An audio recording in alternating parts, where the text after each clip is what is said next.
What's your impression of Fairfield? I love it. And the folks that came into town with me will tell you that as we were flying over, I literally was going, I could live there. I can see myself living there. Oh, I could live here. So I lived in Iowa for 5 years in Des Moines, not up here in Fairfield, but nonetheless, there's just this, you feel like you can get a full breath when you land. Like you're really breathing deeply, kind of, for the first time. So it's a great place. I'm getting done. I got a little tour of the university, got a little tour of the town, and I can see myself living in many of those houses, actually. Good. And you mentioned that you really have had aspirations to be a writer. Do you do any writing? And do you have time to write? I do.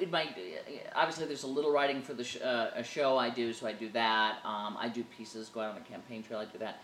Do I sit down and write? One of the things that when people say, you really ought to write a book, I think, I am used to writing in 2-minute spurts. The most I did was, an hour documentary. That's about the extent of television's attention span. So I've done hour-long documentaries and written those. And I just think, boy, to write a book, and I hear these people say, well, I've been working on this book for 6 years. And I'm thinking, if I was working on the same thing for 6 months, I'd probably throw it out and start again. So I'm not sure I've got that kind of, the personality that has that kind of, let's sit down every day and be really disciplined.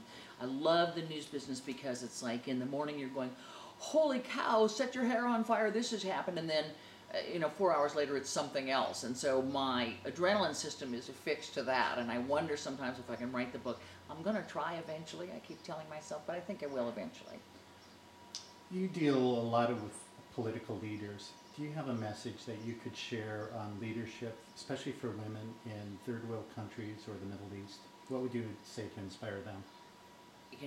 I would say the one thing I say, which I've said to my children when you have the privilege to talk to these people, the best leaders, the leaders that I think, and I don't mean the ones that got the most votes, I mean the ones that did something,